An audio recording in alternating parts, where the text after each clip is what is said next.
नमो अरिहंताणं नमो सिद्धाणं नमो आर्याणं नमो वज्रायाणं नमो लोये सव्यसाहूणं। ये आपको स्क्रीन पे पंचांग दिख रहा है। इसमें पंचांग पे हमने मार्क किया हुआ है और इस पे हम आपको आज पंचांग के बारे में देखो। अभी तक आपने पंचांग के जो 5 मुख्य अंग हैं उनके बारे में जाना है विस्तार से। हमने एक एक दिन में एक एक अंग के बारे में आपको बताया है। तिथि आपने समझ लिया, वार, नक्षत्र, योग, करण, ये सारी बातें आपने जो इनका सैद्धांतिक ज्ञान है वो समझ लिया है। आज हम व्यवहारिक ज्ञान आपको बताने जा रहे हैं। पंचांग में किस प्रकार हम इन चीज़ों को देखते हैं ये आप देखें। पंचांग में श्री शुभ संवत 2077 साके 1942, तो ये वर्तमान में विक्रम संवत 2077 चल रहा है और साके 1942 का मतलब है शालिवाहन शक जो है वो 1942 चल रहा है।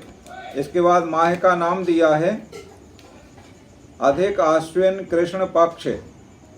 तो इसमें जो तिथियां, वार, नक्षत्र, करण आदि ये 5 जो अंग दिए हैं और अन्य जो जानकारी दी हैं ये अधिक आश्विन कृष्ण पक्ष की 15 दिन का दिया हुआ है।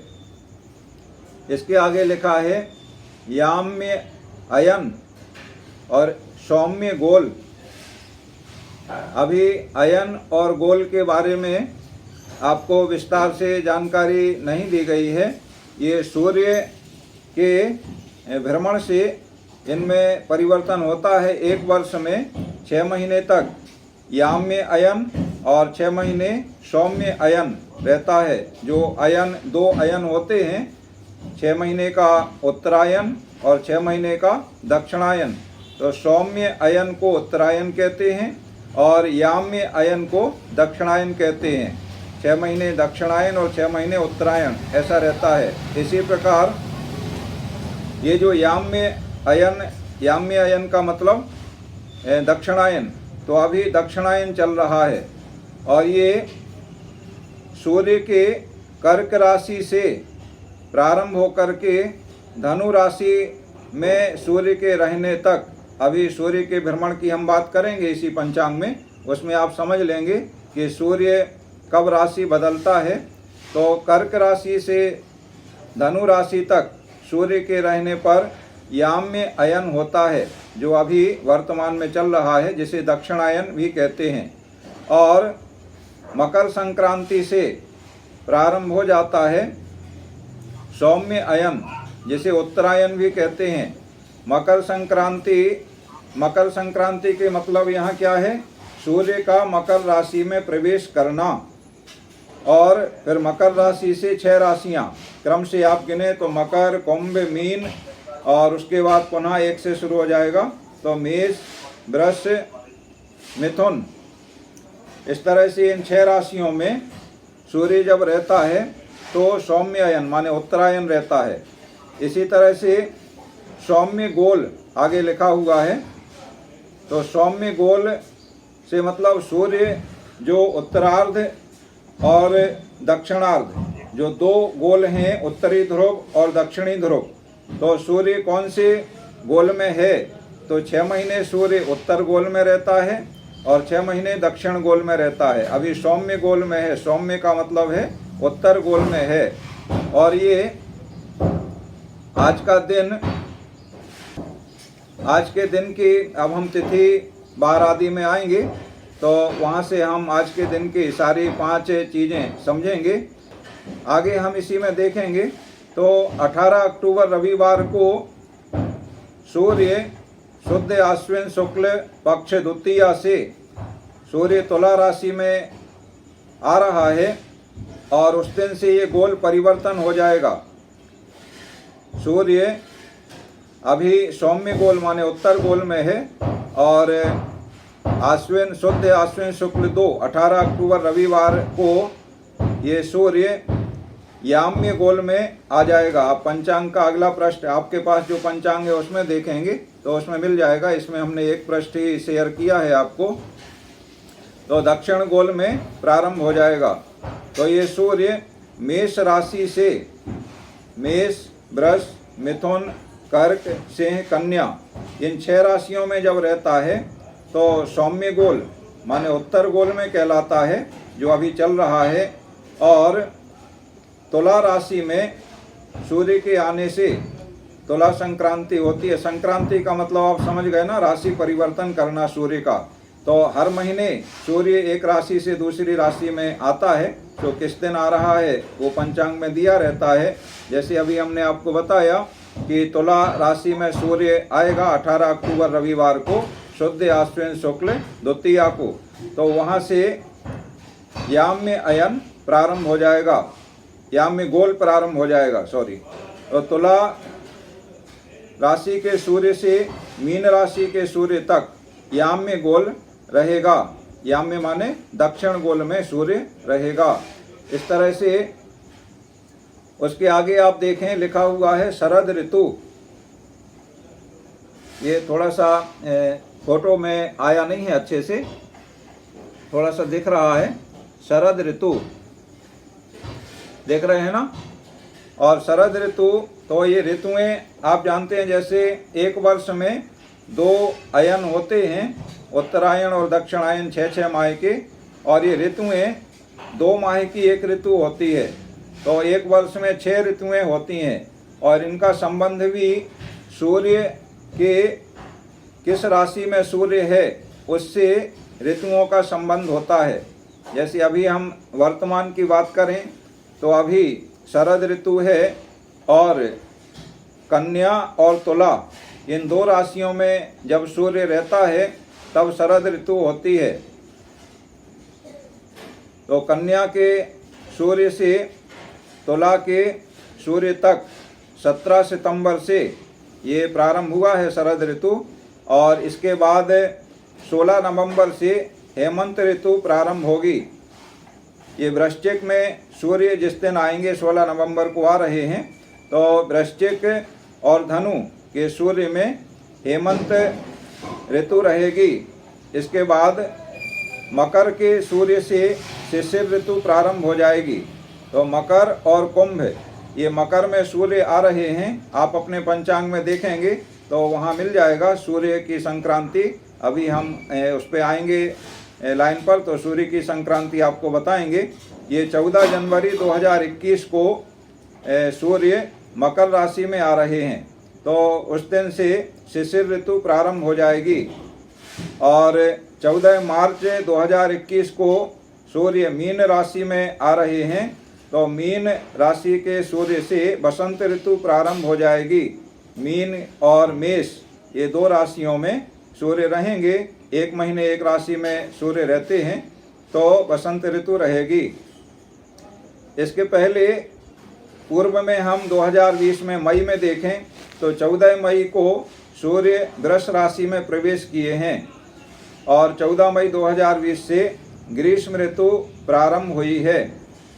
तो मई से जून और जुलाई लगभग 2 महीने की एक ऋतु रहती है। तारीखों में सूर्य की गति के अनुसार थोड़ा अंतर आ जाता है। तो कुछ 2 दिन 3 दिन आगे पीछे 2 महीने से ऐसा समय रहता है।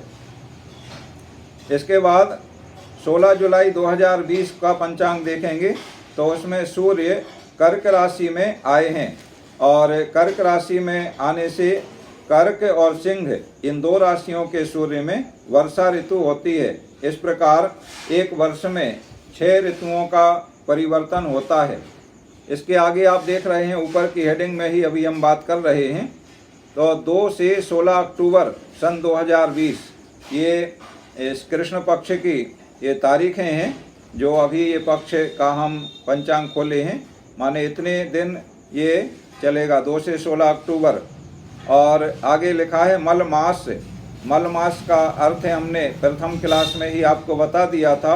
और मल मास को किस प्रकार श्री विष्णु जी ने पुरुषोत्तम मास की संज्ञा दी है, अपना नाम दिया है। इसी को अधिक मास भी कहते हैं। और उसके आगे दिया है राष्ट्रीय आश्विन 10 से 24, ये राष्ट्रीय संवत के आश्विन माह की 10 से 24 तारीखें हैं। जो संवत ज्ञान की कक्षा में हमने आपको बताया था कि ये राष्ट्रीय कार्यों में जो हमारे राष्ट्रीय गजट वगैरह छपते हैं उनमें ये तारीखें दी रहती हैं। इसके बाद अब आप मूल जो पंचांग है ये हमने रेड से चिन्हित किया है। यहाँ पर आप आ जाएं आज की तारीख पे, आपको रेड चिन्हांकन दिख रहा है, ये रेड चिन्हांकन पे आप आ जाइए। हाँ ये आ गए, देखो इसमें शुरू में दिया है दिनमान, ऊपर हेडिंग में दिनमान लिखा है और ये नीचे हर तारीख का दिनमान दिया है। दिनमान से मतलब सूर्योदय से सूर्यास्त तक का समय। तो इसमें दिया है 28:42, ये घटी पल में दिया है, माने सूर्योदय, आगे सूर्योदय और सूर्यास्त का समय भी दिया है। तो दिनमान माने सूर्योदय से सूर्यास्त तक 28 घड़ी और 42 पल तक सूर्य रहेगा। इसके बाद आगे दिया है तिथि और वार। तो तिथि वार में आप देख रहे हैं आज 2 तिथियों के नंबर डले हैं। तिथि के खंड में 13 भी डला है और 14 भी डला है, आप देख पा रहे हैं ना। रेड चिन्हांकन हमने उस पर किया है। तो 13 के आगे आप देखें छोटे छोटे अक्षर में लिखा है 0:22, ये घटी पल हैं और तिथि समाप्ति का काल है, माने सूर्योदय से 0 घटी और 22 पल, माने केवल 22 पल तक त्रयोदशी रही है। और इसको घड़ी घंटा मिनट में भी दिया है 6:25 तक। आप सूर्योदय का समय आप देखेंगे तो सूर्योदय में आगे इसी में दिया है, अभी हम उस पर आ रहे हैं। वहाँ पर समय दिया है सूर्योदय का 6:16। तो 6:16 से 6:25 तक ये 22 घटी 22 पल का समय है केवल। इतने समय तक त्रयोदशी रही है और इसके बाद चतुर्दशी प्रारंभ हो गई। और चतुर्दशी का काल दिया है 0:22 के नीचे आप देखें तो 54:30, ये घटी पल में है, माने चतुर्दशी प्रारंभ हुई और 54 घटी 30 पल तक सूर्योदय से इतने समय तक ये चतुर्दशी तिथि रही। और उसी दिन घंटा मिनट में भी इसका टाइम दिया है आगे 4:13 तक। तो 54 घटी पल है सूर्योदय से, तो सारा दिन हो गया, सारी रात हो गई। दूसरे दिन का सुबह अभी नहीं हुआ है, तो 4:13 तक अगले दिन ये चतुर्दशी तिथि रहेगी। माने इसका नेक्स्ट डे गुरुवार जैसे आज है तो अगला दिन शुक्रवार जो आएगा उसमें चतुर्दशी नहीं रहेगी। क्यों नहीं रहेगी? क्योंकि सुबह 4:13 पर चतुर्दशी का समय पूरा हो गया है और अगला जो सूर्योदय होगा वो 6:16, तो उसके पहले ही ये चतुर्दशी समाप्त हो गई है। इसका मतलब क्या हुआ? आज 22 पल त्रयोदशी है और उसके बाद 54 घटी 30 पल तक चतुर्दशी है, माने आज 2 तिथियां हैं एक साथ। तो वैदिक ज्योतिष में हम बात करें तो इसमें सूर्योदय की जो तिथि होती है उसे मान्य किया जाता है। तो आज त्रयोदशी है और चतुर्दशी का क्षय हो गया। जो सूर्योदय के समय में तिथि नहीं रहती है, जैसे चतुर्दशी ना आज है सूर्योदय के टाइम ना कल है सूर्योदय के टाइम, तो चतुर्दशी का क्षय हो गया। ये वैदिक ज्योतिष के अनुसार है। और अब हम जैन मान्यता की बात करें, हमारे जैन आचार्यों ने जो तिथि मानी है वह सूर्योदय के समय, सूर्योदय से 5 घड़ी तक जो तिथि रहती है वह तिथि उस दिन सारे दिन मानी जाती है, दिन भर और रात भर, माने पूरे दिनमान में वह तिथि मानी जाती है जो सूर्योदय से 5 घड़ी तक रही है। तो इसके जैन मान्यता के अनुसार हम देखें तो त्रयोदशी केवल 22 पल है, घटी 0 है, तो 5 घटी तक ये नहीं है, इसलिए त्रयोदशी नहीं मानी जाएगी। इसके बाद चतुर्दशी प्रारंभ हो गई और अधिकतम समय माने 54 घटी 30 पल चतुर्दशी का समय है और सूर्योदय से 5 घड़ी तक के समय में अधिकतम समय चतुर्दशी का समय है। इसलिए आज जैन मान्यता के अनुसार चतुर्दशी तिथि मानी जाएगी और त्रयोदशी का क्षय हो गया ऐसा माना जाएगा। इस तरह से एक तिथि का क्षय होने से और कभी कभी तिथि की वृद्धि भी होती है, माने एक ही तिथि आज भी है और कल भी है, ऐसा भी होता है। तो इस कारण से कभी 15 दिन का पक्ष होता है, कभी 14 दिन का पक्ष होता है और कभी 16 दिन का भी पक्ष हो जाता है। आप लोगों ने ऐसा सुना होगा कि 16 दिन का जो शुक्ल पक्ष होता है उसमें लगातार 16 दिन शांति विधान करने से विशेष लाभ प्राप्त होता है। तो 16 दिन के पक्ष शुक्ल पक्ष में विशेष महत्व है शांति विधान प्रतिदिन करने का। अब आगे हम बढ़ते हैं, अपने पंचांग पे आ जाएं। तिथि की बात यहाँ पूरी हो गई।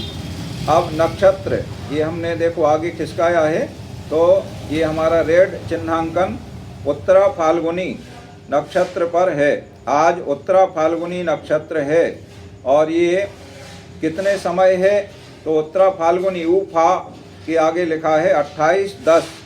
ये 28-10 से घटी पल हैं, तो 28 घड़ी और 10 पल सूर्योदय से ये सारी गणनाएं लेते हैं। तो 28 घड़ी और 10 पल सूर्योदय से हम लेंगे। आज का सूर्योदय 6:16 6:16 पर है और ये उत्तरा फाल्गुनी का समय 28 घड़ी 10 पल और आगे घंटा मिनट में दिया है। तो दिन के 5:32 तक ये तक का समय दिया है, माने कब तक चलेगा उत्तरा फाल्गुनी।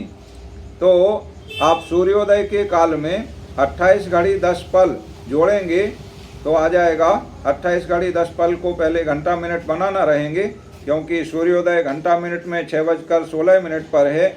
उसमें घंटा मिनट बना के आप सूर्योदय के काल में जोड़ेंगे तो शाम के 5:32 समय आ जाएगा उत्तरा फाल्गुनी का। और घटी पल से घंटा मिनट बनाना आपको आता है, पूर्व में बताया गया है। आप जानते हैं कि एक घटी 24 मिनट की होती है, एक घंटे में 2.5 घड़ी होती है। तो इस प्रकार से ये घड़ी पल के आप घंटा मिनट बना सकते हैं और इस प्रकार आप घंटा मिनट में समय निकाल लेंगे। और शाम को 5:32 बजे के बाद उत्तरा फाल्गुनी नक्षत्र का काल पूरा हो गया, तो उसके बाद हस्त नक्षत्र आता है, तो हस्त नक्षत्र प्रारंभ हो जाएगा। तो अगले दिन माने कल जो शुक्रवार का दिन है उसमें हस्त नक्षत्र लिखा है और वो कब तक रहेगा उसका काल लिखा है। माने ये शुरू कब हो गया हस्त नक्षत्र, आज शुरू हो जाएगा शाम को 5:32 बजे के बाद और कल दिन में 3:59 समय इसमें दिया है हस्ते का, तो उतने समय तक रहेगा। इस तरह नक्षत्र के बाद अब हम देखें योग, तो योग में दिया है ब्रह्म योग। अब 27 योगों के नाम अगर आपने याद किए हैं, ये हम देखो चिन्हांकन खिसका रहे हैं, ब्रह्म योग के नीचे हमने कर दिया। तो ब्रह्म योग आप 27 योगों के जो नाम हैं उनमें अगर आपने याद किए हैं तो ब्रह्म योग पे आप पहुँचें तो ये 25 नंबर पर आता है। 25 नंबर का योग है ब्रह्म योग और इसका समय दिया है यहाँ पर 10:16, ये घटी पल में दिया है, माने सूर्योदय से 10 घड़ी और 16 पल तक ब्रह्म योग रहेगा। इसको घंटा मिनट में भी दिया है, तो 10:22 तक आज ब्रह्म योग चल रहा है। और इसके बाद ब्रह्म के बाद 26वां योग ऐन्द्र प्रारंभ हो जाएगा और आगे देखेंगे आप तो कल ऐन्द्र योग दिया है प्रारंभ में और ऐन्द्र योग के बाद वैधृति योग दिया है, माने कल ऐन्द्र योग भी है सुबह और उसके बाद वैधृति योग प्रारंभ हो जाएगा, तो वो चलेगा, उसका समय दिया है कब तक रहेगा। योग के बाद हम आ जाएं करण, पंचांग के 5 अंगों का अंतिम अंग है करण। तो करण में आप देख रहे हैं ये हमने रेड चिन्हांकन करण के नीचे लाल लाइन आपको दिख रही है। ये वाणिज करण आज सूर्योदय के समय है और 0:22 इसका काल दिया है और 0:22 ये घटीपल है। इसके बाद में प्रारंभ हो जाएगा विष्टिकरण।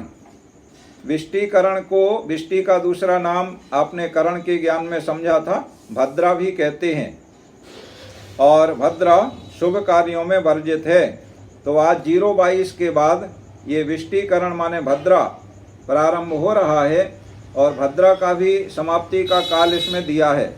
आगे देखो 2 लाइनें हैं करण की, तो वणिज करण वा लिखा है, तो बा से आप समझ लें वणिज और 0:22, फिर उसी के आगे विष्टिकरण और विष्टिकरण का मान दिया है 27-26 और 27-26 के बाद में विष्टिकरण भी आज शाम को समाप्त हो जाएगा। उसके बाद प्रारंभ हो जाएगा शकुनीकरण।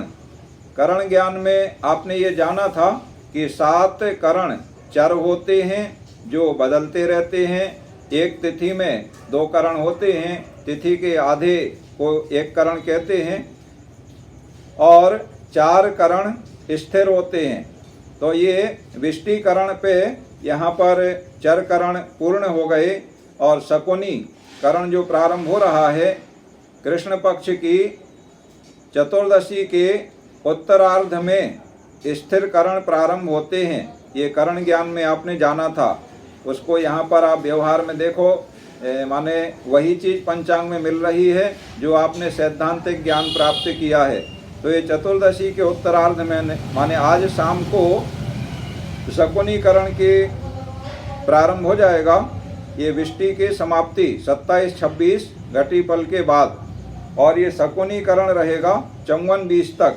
ये पंचांग में आप देख रहे हैं दिया हुआ है, छोटे छोटे अक्षर लिखे हैं, सा लिखा है, सा माने शकुनी और उसका काल दिया है ये 54-20। 54-20 का मतलब ये आज के सूर्योदय से 54 घटी 20 पल तक, यानी 60 घटी पल का दिन रात होता है। तो आप समझ लें, इसको घंटा मिनट में निकाल लें तो आप अंदाज ऐसे लग रहा होगा आपको कि 54 घटी का मतलब है 30 घटी दिन की, 30 से कम का है दिन, 28 घटी का ही है और उसके बाद शेष 28 घटी 26 घटी रात्रि की, इस तरह 54 घटी। तो कल जो सूर्योदय होगा उसके कुछ समय पहले, लगभग 2 घंटे पहले तक ये शकुनीकरण रहेगा और उसके बाद प्रारंभ हो जाएगा। कल अमावस्या है तो चतुष्पद रहेगा अमावस्या के पूर्वार्ध में और नागकरण रहेगा अमावस्या के उत्तरार्ध में और परसों शुक्ल पक्ष की प्रतिपदा प्रारंभ होगी तो किंस्तुग्न करण रहेगा पूर्वार्ध में और उसके बाद उत्तरार्ध से फिर उसी क्रम में चर करण प्रारंभ हो जाएंगे, बब बालब कौलब तैतिल, इस तरह सुबह शाम ये चलते रहेंगे। तो इस प्रकार से करण आपने यहाँ देख लिया। करण के बाद में ये दिया है आनंद आदि योग और आनंद आदि योग में मातंग योग है। आज देखो ये जो आनंद आदि योग हैं 28 योग होते हैं, आपने योग के ज्ञान में जाना है। तो इन 28 योगों का यहाँ पर आगे मान नहीं दिया है, माने कितने घटीपल रहेगा या कितने घंटा मिनट रहेगा ऐसा नहीं दिया है। ऐसा क्यों नहीं दिया है, आप समझ रहे हैं कि ये जो योग हैं आनंद आदि योग, ये सूर्योदय से अगले सूर्योदय तक माने पूरे 60 घड़ी तक रहते हैं। इनमें परिवर्तन नहीं होता है कि कितने बजे ये योग बदल रहा है, ऐसा नहीं होता है। ये योग बदलते हैं नक्षत्र के हिसाब से। आपने औदयक योग में आनंद आदि का जब योग के ज्ञान में जाना था तो उसमें आपने ये जाना था कि बार और नक्षत्र के योग से ये आनंद आदि योग बनते हैं और उसमें आपने ये बात जानी थी कि रविवार को अश्विनी नक्षत्र है तो आनंद योग होता है और इसी तरह से आगे सोमवार, मंगलवार, बुधवार, गुरुवार, शुक्रवार, तो उस बार के हिसाब से और बार के साथ में नक्षत्र, तो 12 नक्षत्र के योग से हम निकालेंगे तो आज मातंग योग आता है। आप गणना करके देखेंगे तो व्यवहार में आपको ये समझ में आ जाएगा। अभी समय कम है इसलिए हम विस्तार से इसकी गणना नहीं कर रहे हैं, आप कर लेंगे। अगर कहीं आपको नहीं आ रहा है, आगे पीछे हो रहा है, तो आप हमें बताएंगे। आपकी गणना में कोई त्रुटि है तो उसका सुधार करेंगे। फिर हम आगे देखें, तारीखें दी हुई हैं। तो आज ये 4 तारीखें इसमें दी हैं, 4 लाइनें ऊपर से नीचे। तो सबसे पहले लिखा है तारीख में अंग्रेजी इंग्लिश तारीख, तो आज 15 अक्टूबर है। उसके बाद फसली 14 तारीख है, जो पूर्व में आपने संवत जाने थे, फसली संवत भी उसमें था। सौर, ये सूर्य का माह है, सौर संवत सौर माह कहलाता है। तो सौर 28 तारीख है आज, और राष्ट्रीय तारीख आज 23 है। इसके बाद आप देखें, ये हम खिसका रहे हैं इसका रेड चिन्हांकन, ये सूर्योदय और सूर्यास्त का समय ऊपर हेडिंग में लिखा है, सूर्योदय उसके बाद सूर्यास्त। तो सूर्योदय का समय, उसके पहले ये चंद्रमा है आज कन्या राशि में। देखो आज की तारीख के आगे यानी गुरुवार के आगे नहीं लिखा है इसमें, उसके पहले लिखा है कन्या 45-50 पर। तो उसके आगे आज के सामने खाली दिख रहा है, तो खाली है, इसका मतलब कन्या आज भी चल रहा है, माने चंद्रमा कन्या राशि में है। देखो आज नक्षत्र में आप देखें उत्तरा फाल्गुनी नक्षत्र है। तो उत्तरा फाल्गुनी नक्षत्र आपको पता है, ये राशि चंद्रमा की राशि माने 2.25 नक्षत्र यानी 9 चरण जो होते हैं वो एक राशि के होते हैं, चंद्रमा के, सूर्य के भी चंद्रमा के भी। तो 2.25 नक्षत्र से जैसे प्रारंभ हम करें अश्विनी भरणी कृत्तिका, तो अश्विनी के 4 चरण, भरणी के 4 चरण और कृत्तिका का 1 चरण, ऐसे 9 चरण मेष राशि में चंद्रमा रहता है। तो उसी हिसाब से आप गणना करते आएंगे। तो आज उत्तरा फाल्गुनी नक्षत्र है, तो उत्तरा फाल्गुनी नक्षत्र कन्या राशि का चंद्रमा आ जाएगा। आप गणना करके देख लेंगे, अभी समय के अभाव से हम विस्तार से आपको नहीं बता रहे हैं।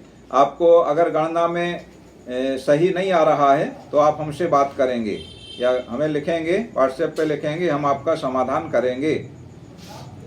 इसके आगे सूर्योदय 6:16, ये घंटा मिनट में दिया है, मतलब 6:16 पर आज सूर्योदय हुआ। और सूर्यास्त 5:44 माने आज शाम को 5:44 पर सूर्यास्त होगा।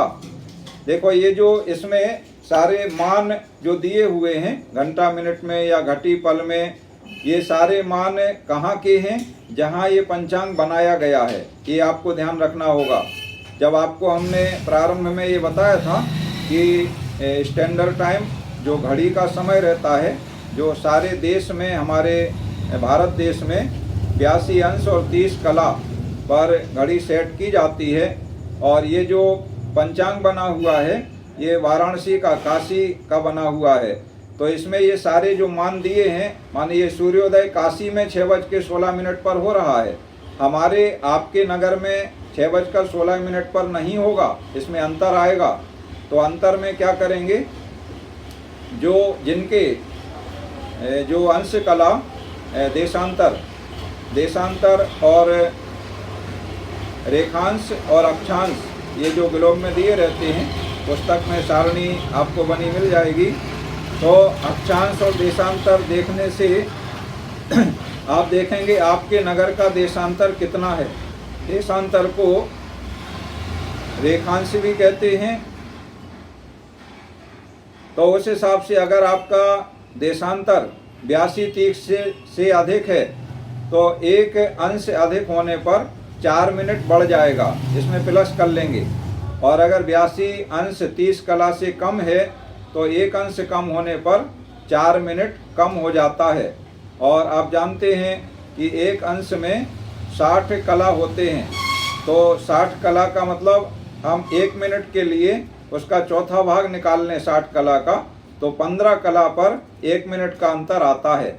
इस तरह से आप अपने नगर का, अपने स्थान का सूर्योदय सूर्यास्त प्राप्त कर सकते हैं। इसके बाद आगे दिया है अगली पंक्ति में रवि क्रांति दक्षिण। देखो अभी ऊपर जो आपने देखा था, ये सूर्य के उत्तरायण और दक्षिणायन, उत्तर गोल और दक्षिण गोल में रहने का, उससे रवि क्रांति दक्षिणायन होती है और उत्तरायण होती है। तो दक्षिणायन रवि क्रांति जैसे आज है रहने पर माइनस में लिखा रहता है, तो ये -8-16 यहाँ पर दिया है।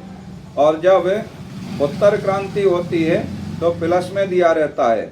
आप इसके पीछे का पंचांग 1 महीने पहले का देखेंगे, उसमें उत्तर क्रांति आपको दिखेगी रवि की, और उसमें प्लस का चिन्ह बना हुआ दिखेगा। और इस क्रांति से इसका उपयोग क्या होता है आप ये जानना चाह रहे होंगे। तो अक्षांश और रवि क्रांति, इन दोनों से निकाला जाता है सूर्योदय का समय। अभी यहाँ तो पंचांग में आप देख रहे हैं सूर्योदय का समय लिखा हुआ है, सूर्यास्त का समय लिखा है, दिनमान लिखा है, सब कुछ इसमें निकाल करके दिया गया है। जहाँ पर ये नहीं दिया है तो गणित करके अक्षांश और रवि क्रांति के अनुसार उस स्थान का सूर्योदय का, सूर्यास्त का समय, दिनमान कितना है, रात्रिमान कितना है, ये गणनाएं की जाती हैं, उसमें इसका उपयोग किया जाता है। इसके बाद आप देखें दिया है रवि माने सूर्य स्पष्ट। तो सूर्य स्पष्ट में आप समय ये देख पा रहे हैं, ये दिया है 5, 27, 24, 1 स्पष्ट सूर्य। ये 4 खंड इसके लिए नियत हैं, 5, 27, 24, 1। इसका मतलब है 5 ये राशि है, 27 अंश है, 24 कला है और 1 विकला है। राशि, अंश, कला, विकला। आप जानते हैं कि राशियां 12 होती हैं और एक राशि 30 अंश की होती है। एक अंश में 60 कला होते हैं और एक कला में 60 विकला होते हैं। तो अभी सूर्य वर्तमान माने आज सूर्योदय के टाइम 5 राशि, 27 अंश, 24 कला और 1 विकला इस स्थान पर है। इसका मतलब क्या हुआ, 6वीं राशि में है, मतलब 5 से आगे बढ़ गया है।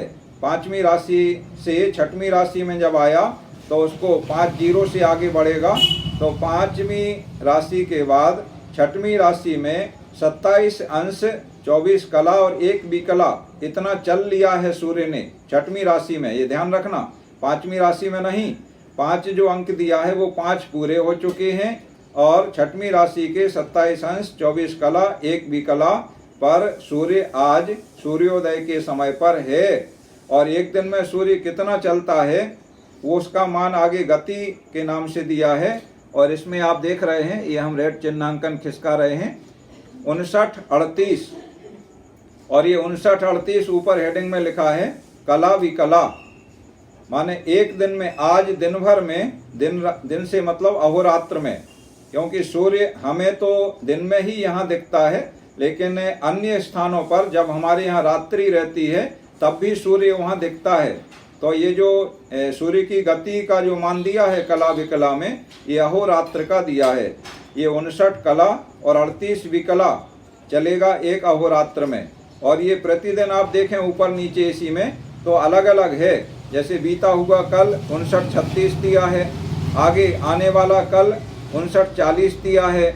माने सूर्य की गति जो दिन भर में अहोरात्र में चलने का जो है वो कला विकला उसमें बढ़ते जा रहे हैं।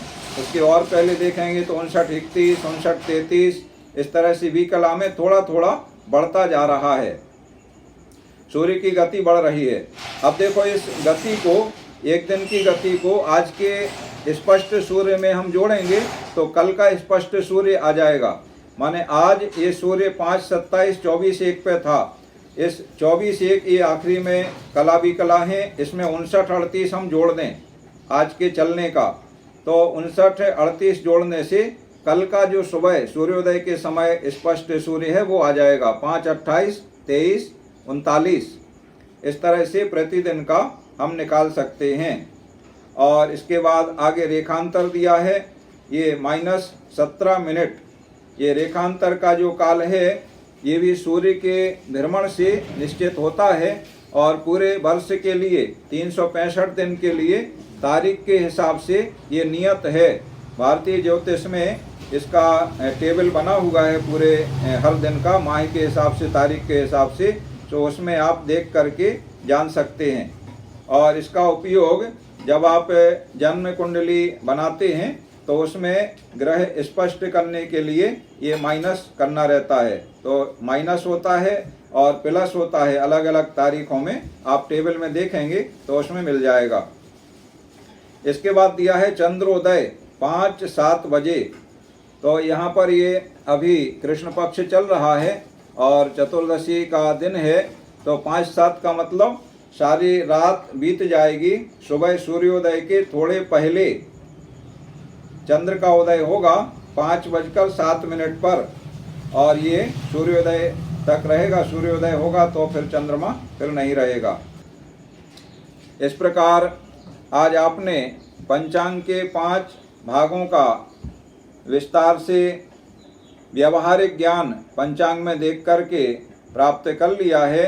और आगे प्रतिदिन के ग्रह स्पष्ट मान दिए गए हैं और जन्म पत्री या जिसे जन्म कुंडली कहते हैं, जन्म पत्रिका किस प्रकार बनाते हैं, इन ग्रहों को जन्म पत्रिका में किस प्रकार स्थान दिया जाता है, विभिन्न भावों में रखा जाता है, ये आपको अगले भाग में, अगली क्लास में हम रविवार को 2 बजे जो हमारी क्लास है उसमें विस्तार से बताएंगे।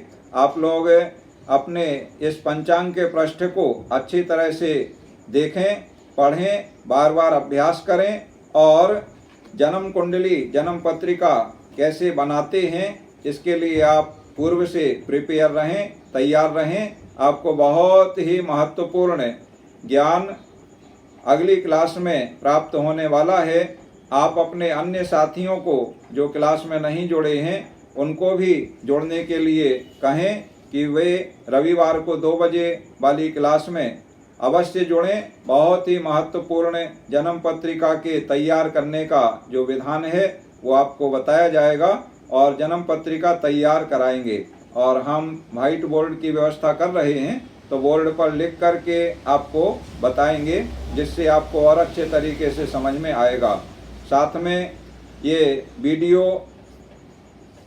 हमारे YouTube चैनल पर प्रति क्लास के बाद डाल दिए जाते हैं, तो आप उसको देखें, बार बार सुनें, जिससे आपका ज्ञान और बढ़ता रहे और आपकी धारणा और याददाश्त बढ़ती जाए। इस प्रकार से आप ज्योतिष के बारे में पारंगत हो जाएंगे।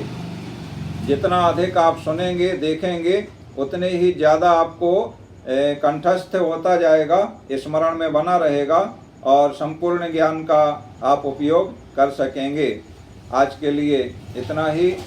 आप सभी के लिए बहुत बहुत धन्यवाद और शेष अगली क्लास में। जय जिनेंद्र।